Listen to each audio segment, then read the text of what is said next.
Okay, are we ready to go? Okay. These guys had a long rider, so we had to work out the kinks. They wanted their M&Ms and their hot water and stuff like that, so we had to get through all that, folks. But we're just on time now, and I know people are still flowing in, so welcome everyone. My name is Veronica Love, and I am the immediate past chair for your association, Mortgage Professionals Canada. I am thrilled to be here. We always love when new partners come into the industry, don't we? So round of applause for people who are still investing into our industry and for our clients. We're very thrilled to have them here. So this session is called Diversifying Funding Sources in the Market to Benefit You and your clients. And we have Mike Forshee and Jake Bannister with us today. So we've got a duo presentation here. Again, the gamification code for this room is funding. And I have a code too. See me after. Now for a bit about our speakers. So I've known Mike Forshee for a long, long time. He's been a staple in our industry for some time. He joined Glasslake Funding in 2022 to lead the firm's Canadian operations. Prior to joining, Mr. Forshee, we're getting very official in your bio, was an executive vice president of underwriting at Home Capital Group with responsibility for residential and commercial underwriting as well as funding. Mr. Forshee's experience includes over 17 years at Home Trust, and including 5 years leading the company's Western Canadian operations. So those of you in the West, how many have we got from the West here? One strong, proud, two quiet, shy Alberta folk over here. He's also a past member of the Education Committee and the Advisory Board of Seneca College's Financial Services Underwriting Program. Additionally, he's a frequent speaker at industry events, so you might have seen him before, and he's a contributor to industry publications, and he's an accredited mortgage professional, so he has his AMP designation. He is also a graduate of the leadership program at Queen's University and a member of Simon Fraser University Mentors of Business program. So we got a smarty in the room, and he knows credit and he knows underwriting. So we like those. He's not just a sales guy, folks. He knows the stuff. So Jake Bannister over here, his career took off after he graduated from Brock University with an honors of business management. Since then, he spent 5 years in the financial services industry and 3 years of mortgage underwriting experience as well. He joined Glasslake's Funding as a regional sales manager in late 2022. Bannister, I took away the mister. We're getting too formal here. Finds his motivation in the commitment to establish, cultivate, and manage relationships and broker partners. His consultative approach makes him a trusted advisor to all of you and to his strategic partners. He works to provide professional recommendations that meet the needs of the clients. So we have two real problem solvers here for you folks, which is always great when they're heading up a new partner in the industry. Ladies and gentlemen, please join me for a round of applause in this duo, Mike and Jake. Thank you.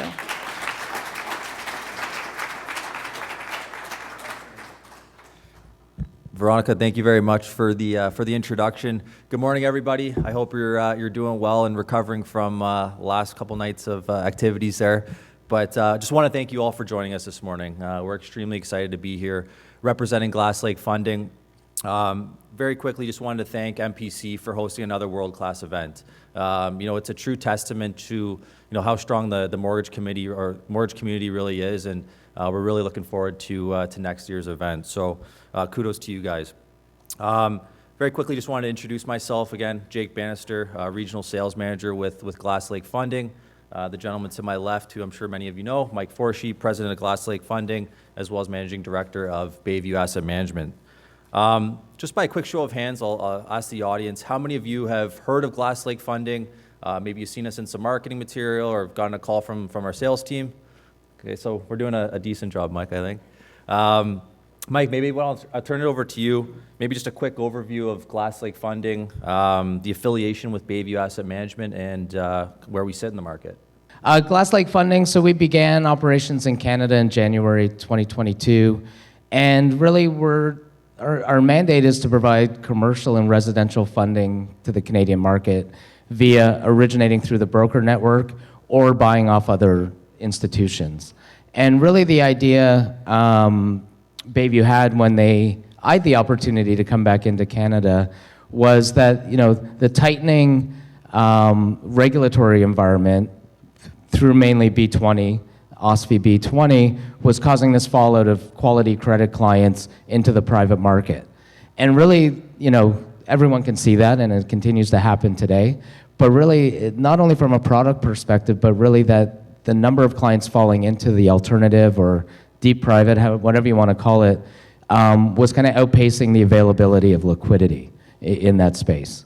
And that was evidenced earlier this year when there was a couple of Globe and Mail articles on certain institutions that just weren't renewing clients at renewal time, not due to non-repayment, but really just lack of liquidity and some other issues. So our view is that we want to work within the Canadian market to with partners, both brokers and other lenders, to really find creative ways to bring more funding into the alternative and private space.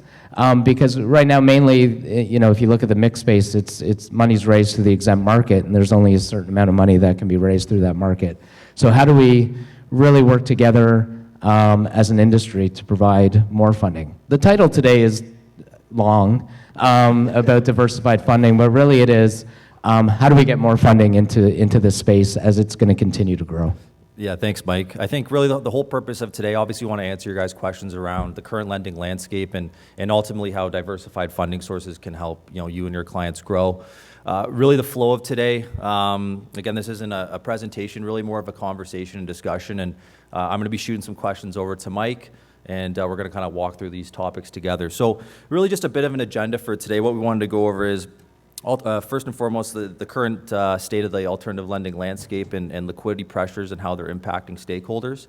Secondly, what we wanted to go over was we want to identify ways in which we can ultimately grow the market. And lastly, wanted to open up to any Q&As. Please feel free to cut us off as we go through the presentation. We're happy to answer any questions. So, Mike, why don't I start it off? Obviously, we saw OSFI's fall report. Lots of conversation still around liquidity pressures and regulatory tightening. Why are we choosing to talk about diversified funding here at MPC today? Yeah, well, I think a number of reasons, but I think even if you look at the last couple of days here and the questions we're receiving and some others are receiving about product and how do they support the client that can no longer qualify at the regulated entity. So I think what we're seeing is, as I mentioned earlier, this fallout from the regulated entities of a client base that's very creditworthy, but not enough homes to put them in, like not enough places for funding. Someone said to me, a couple people said, gave me a couple examples yesterday where the light really went off. Someone said to me, the private landscape, and when I say private, like I don't even know how to define the alt space or the private space, because you have private, you have MIC, you have alternative. For the presentation today, I'm just going to say alternative. We'll just keep it all alternative.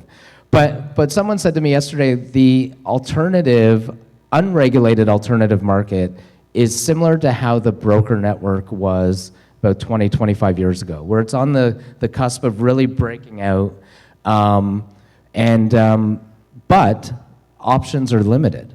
And, when we started this thing at Glasslake, Bayview, which became Glasslake in Canada, we thought it was going to be easy. We pretty well capitalized. We go out to the market through lenders who need product. We offered to create products with them. But the challenge really was, what we were getting hit with was I need the highest LTV and lowest rates. So when you have an investor coming into the market and your ask is of them to take the highest risk and the lowest return, it doesn't really whet the investor's appetite to stay in long term. So really, our view in the market is there's going to be a gap, a big funding gap. And to fill that funding void, we need us, and I know there's a couple others in the room who provide funding to the industry. We need that group to come together to really create vehicles that will create sustainable funding long term for the clients that are not in the regulated space. On top of that, listen, it's getting harder for clients in the private unregulated space to graduate back up the credit curve. Rates are high, OSFI continues to tighten, a number of other factors. So we got to be able to provide longer stability to these clients. It really comes down to stability And putting clients into solely one-year terms when they don't have an opportunity to graduate, upscale after up the credit curve, don't know why I keep saying upscale, up the credit curve in a year is probably not the most secure position that the clients are going to be in. Mike, can you further clarify? And a lot of times now, having conversations with our brokers around, 1-year money versus duration.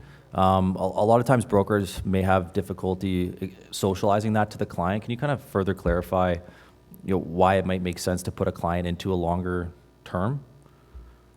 Yeah, well, I think there's a couple points with that, and on the topic we're discussing today. So, I think one from a just general credit perspective is, again, you're starting to see the ability for many clients, many self-employed clients with very strong credit histories, not being able to graduate up the credit curve into the regulated alts or back to the banks. It's just not happening at the rate it was in the past.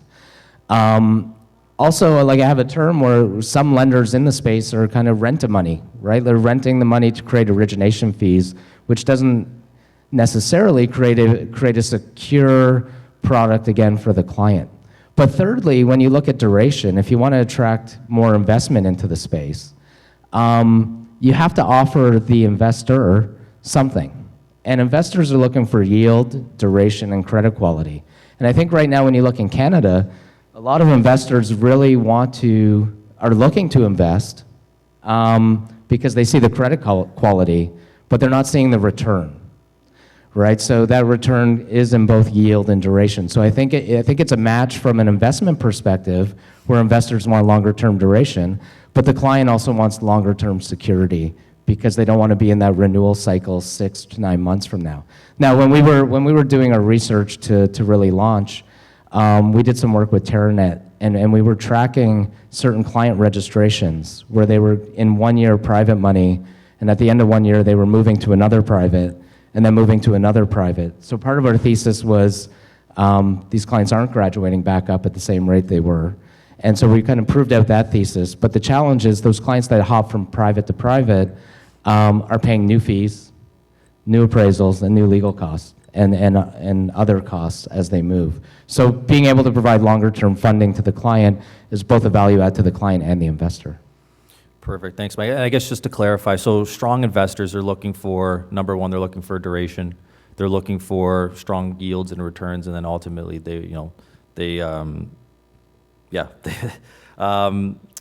second question, what is, I guess, the end borrower? How are they affected by the changes today? Well, I think there's not a lot of option, right? So, and part of diversifying or bringing in more funding to the space is to give the client more optionality. Right now, if you look across the unregulated landscape, it's mainly 1 year money, quote unquote equity lending, and standard mortgage with in some cases very high fees, right? I don't know if some of you were at Derek Serra's session yesterday on private lending, but he had a slide which kind of walked through the most common questions, and many of them were about fees, right? Hidden fees, hidden penalty fees, which if you have a client in the private space and you keep hitting them with fees, despite the other economic headwinds, they're just not able to climb out of that. Home prices aren't escalating at the same rate they were, and they probably won't for a while. They've really flatlined. Rates are it's predicted rates will stay high for a while, and even if they come down, they're not coming back down to 1.5% 5-year prime money. So really, again, like it's about, it's not about today, originating a mortgage today for the client. It's how do you get more funding into the system to provide long-term security in funding in the alternative space. Mike, are you able to touch on just a little more around how this is impacting the lender? Well, I think it depends on the lender. I think what the rapid rise in interest rates taught a lot of us was how to manage or better manage interest rate risk.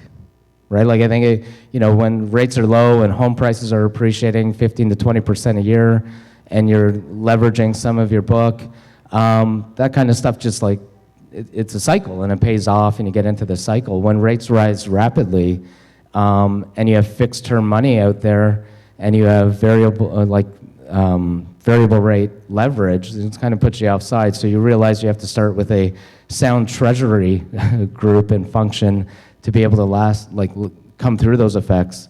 So I think that was first and foremost. I think it really depends on the lender. I think, again, one thing we see when we're looking at portfolios that are for sale, there's this notion of equity lending still. And I don't know if that's a common definition. But if you're an equity lender, you have a business model, that's great. It's going to be tough to attract institutional investment on an equity basis. But if you're an equity lender, you better be a good equity lender. And what that means is you better know how to review an appraisal. And we're looking at portfolios where people think they're sitting at 65% loan to value. But in our view, you're probably at 120. And if you're going to be an equity lender, it's not just going to the value page, circling it and saying, here's your money. You really have to analyze the appraisal and analyze the market around it to really understand the movement in the market. So I think that's going to put further pressure on many lenders in the alternative or unregulated space, because they're operating on the notion of equity lending, but really missed the point of the equity lending piece, which is really keeping a close eye on real estate values. Perfect. Thanks, Mike. I guess why don't we pivot here quickly, just to get a feel for who's in the room, maybe just by a quick show of hands. How many are lenders in the room today? Awesome. Okay. And how many are brokers and agents? Perfect. And I guess anybody else in the industry, feel free to shout it out. Appraisers? Perfect. So I guess, Mike, one of my last questions is, how do we, for those in the room, how do we fix the industry? Well, to be honest, I don't think the industry needs to be fixed. I think, when I first started talking to Bayview Asset Management about coming on board, their view was the Canadian market overall is really well managed. And a very simple thesis was Canadians like to pay their mortgages. So I think from that aspect, everything's pretty good.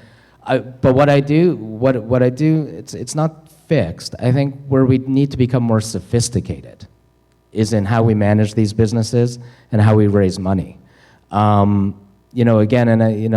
some very well-run operations out there, and then there's some operations where, they're trying to get us to buy product, and we ask for guidelines, and they say, okay, we'll send you the guidelines, and then a month later, the guidelines show up. So that means they had no guidelines, and they had to write the guidelines. And that's really not a way to run a lending operation.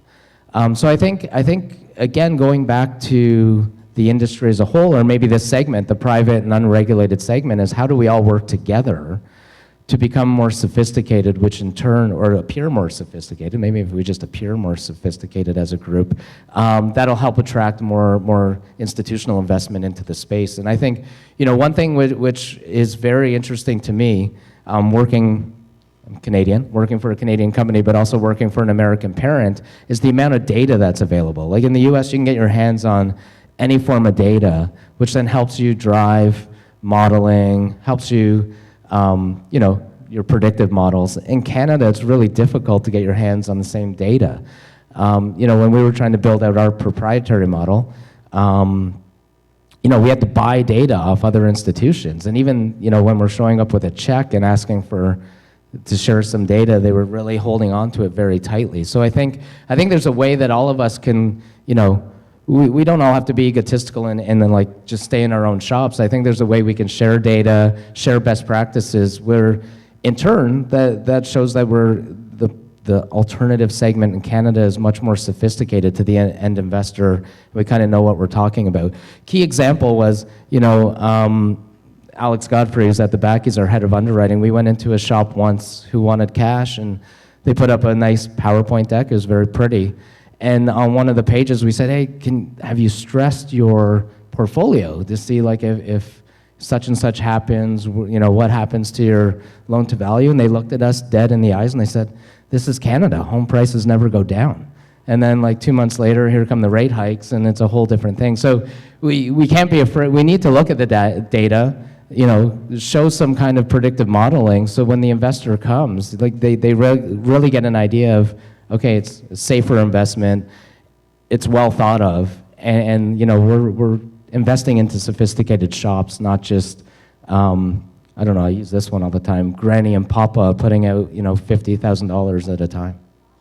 Perfect. Thanks, Mike. So I guess what we know so far, and just to recap, I think obviously liquidity issues are impacting everybody, and I think especially in the alternative space, we're going to continue to see regulatory tightening and guidelines continue to change. Secondly, I think what we know is longer terms not only help the client, but they also help the investor to feed more money into the market. And thirdly, and as an industry, I think we need to change our own narrative, continue to find innovative ways to help the market grow.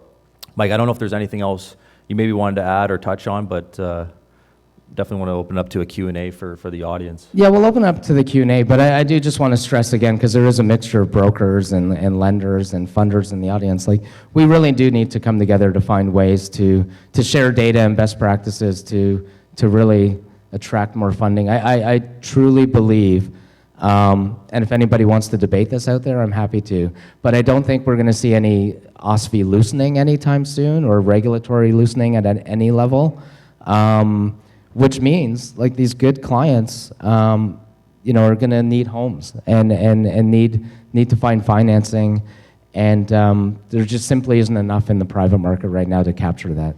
And I think it's a good spot. I was kind of lucky enough to be in the trust company boom in the early days, and I see it happening here. But in the days of the trust company, you could just raise rates through GICs. It's not as simple in this segment of the market. Perfect. Thanks, Mike. So maybe if Emily, I don't know if you have a mic or someone, if you wanted to start with maybe a Q&A for the audience, and we'd love to give away some sweaters here. So I don't know. So the market is fractured. In the private market, you have kind of bigger mix, smaller mix. They all have their own niches. Can you see consolidation happening versus, consolidation happening? So my maybe unpopular answer is maybe there's some weeding out. And I don't know, you're probably smarter than me at this, but I don't know how you consolidate like the MIC market, given my view is, again, short-term duration, what's the value of that book? Is the value in the investment side versus the book? But I do think, look, I think there's going to be a weeding out. I think there's many mix. If you look, I think last time I looked, and this is probably outdated, there's 150 registered mix in Ontario alone. Okay? Now, this came up at breakfast. How many of those mix and operators are seasoned servicers? How many have weathered a cycle? How many have had to collect? And I just think there's so many factors at play, Jeff, that I think we'll see less operators, but still the need for more capital and a way for institutional investors to maybe provide additional funding options for the larger, more established, more well-run entities that have a governance structure. I think that's the first thing we look for. You spoke earlier a little bit about how in the industry you're finding a lot of privates or alternative spaces, roll over into different, a next company. But more specific for Glasslake, how does your program set up so that it helps people transition out of it easier? Great question. Thanks for that. I'm glad you set that one up. So look, we have we have the benefit of using balance sheet money, for lack of a better word, so we can offer term.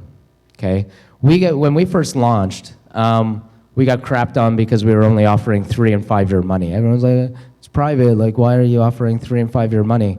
But it's 3 and 5 year money with very flexible breakage options.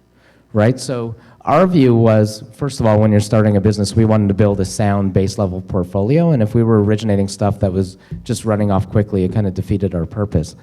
But what we found was, over time, not so much the 5, but the 3 year money got a nice pickup in term, and people were looking for security. And we offer that to our funding partners as well, and we have very flexible prepayment options. Since we've launched on the residential side, so not the commercial side, since we launched the 1 and 2 year money into the market, which everyone said we needed 1 and 2 year money, like 90% of our business is 3 year. And I think that just shows that clients and brokers, right, are looking for longer term security. Clients may need more time to rectify whatever situation they need. And with the flexible payment option, like with us in year 2, you pay 2% of the principal to break it. In some cases, that's 2% less than some brokers charge to originate a new deal. And in year 3, it's 1%, so it's basically nothing. So we really believe in security for the client, and it actually matches our investment thesis as well. But I think just there's some clients that need a 1 year term. Full-time employee, whatever it may be, great credit, you just haven't paid your taxes, you need 4 or 5 months to sort all that out. Okay, you shouldn't be in a 3. But the more we look at these clients with it's not even credit quality, because our credit quality is actually quite surprisingly high. Like if you look at the average FICO, it's more the income. And when you look at the income in most of our situations, you're not going to solve it to move up the credit curve within that time period. The other piece too with short-term money, 1 year money, it seems like a long time, but 9 months, your renewal options start coming out. That 9 months actually comes pretty quick. So I don't even know if I'm answering your question anymore. I'm on a nice little ramble here about Glasslake, but the 3 year money, I think, it's a sweet spot as long as you have the flexible breakage options and competitive servicing fees on the back end. I don't have a question, but more a comment. I just recently used Glasslake on a property up north. Great clients, great credit. And one of the things that they absolutely loved, and being in this landscape right now, is that know your client and your suitability form. Using the suitability was super easy to show the client value in staying in a 3 year term. And again, that longevity and trying to get out of this space at a later date. The amortization, they absolutely love the amortization, the ability to pay down some of the mortgage, and the fees. The fees were amazing compared to anyone else out there. Thank you for that comment. The two of you are welcome to sit front row anytime we discuss. No, just on that note, though, I know there's another question, but you mentioned it was up north, right? I think another big thing for us was to provide more clients with funding across the country, not just the major centers. And I think sometimes without, we talk about sophistication and really looking at data to drive decisioning. We spent a lot of time doing that up front before we launched. And the common thing is, if you're in Toronto, you can sell that property in X amount of time, but if you're somewhere up north, it takes X amount longer. Well, it may be true, but X amount longer in most jurisdictions in Ontario is marginal, right? So if you have the proper modeling and you can build, default predictions in your pricing model, diversifying into a larger geographical landscape helps everybody as well. But thank you for the comment. Funding. How do you raise your funds? Great question. We have very secure funding. So right now, currently, we use a Bayview entity, a life and annuity company by the name of Oceanview. Canadian assets get the same treatment as U.S. assets in that vehicle. So it's substantial funding. We will move at some point, not to get into too much detail on the internal, but we will move internally to what we call the opportunity funds at Bayview. And that's more of a levered model. And, some great news, I think, for the market is a couple weeks ago, Blackstone closed on a securitization deal of non-B20 mortgages in Canada, which I think a lot of people were waiting to see where it landed, us too. So in the opportunity funds, we have long-term institutional investment with long redemption periods if they choose to redeem. So it's very stable funding. So my question relates to what you just talked about. So based on what you're seeing in market, what you're seeing from your parent, how would you guide the group on the opportunities for non-traditional funding, securitization outside of what we've seen in the Canadian market in the last decade? Is this a time to be hopeful or not? Yeah, that's a great question. I would say yes. But again, I think it depends who you are. Traditionally, Canada has been very vanilla from a securitization perspective.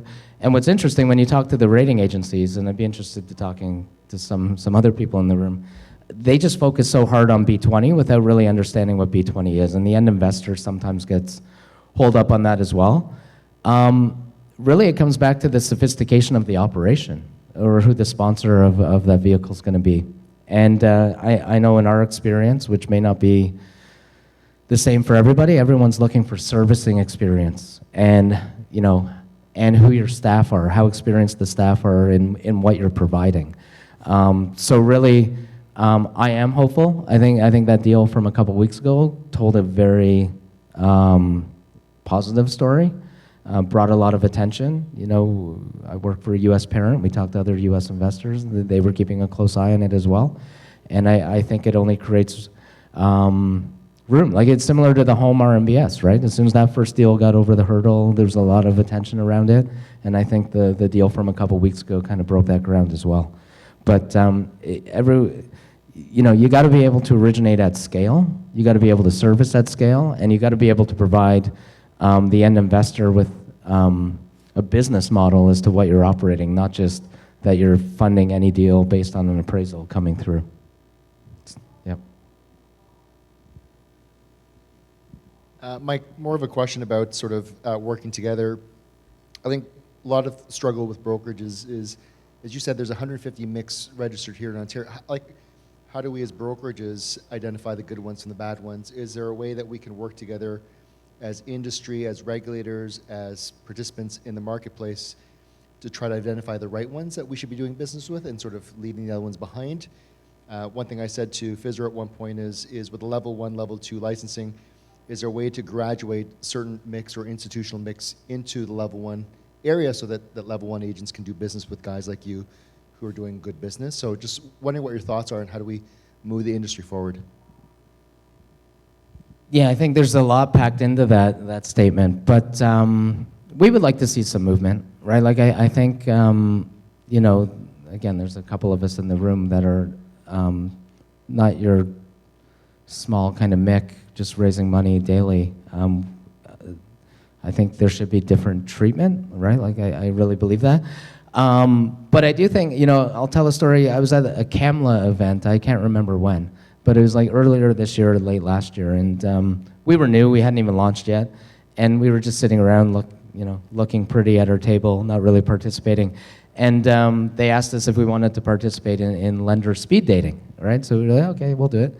And the first table I went to, I was like into my 30-second spiel about who we are, and a lady looked at me and she stopped, she goes, stop. I was like, okay, and I've not met her before. And she was like, do you have money? And I was like, I don't know, personally or as a company? And she said, part of my challenge is it's not about product and finding a home. I'll eventually find a home for the client. I have to call everyone individually to see if they have the money available to fund that loan. And, and we're seeing it now where we're getting quick closing deals based on the fact that another lender brought it all the way to closing, and they're waiting for a payout to fund that deal. So I selfishly think we should get different treatment, but I think from a broker's perspective, it's really understanding who you're placing your confidence in, that they have the liquidity to fund your deals that are coming through, on top of really understanding the product. I think Jeff mentioned niches earlier, like who does what niche, and then on top of that, do they have the reputation to pull through on deals? And then there's the fee structure that Derek Serra talked about yesterday, and then there's the renewal risk piece that I think doesn't get enough attention until it does, and a headline hits the newspaper, and every time a headline hits the newspaper, that's not a positive. So I think really taking the time to understand how the company you're dealing with truly operates and their position on a number of things. All right, well, I think that's good. We'll be around all day if you want to come talk to us, and thanks for coming in today. Take a cookie, and you take two. All right, have a good day, everybody. Thank you.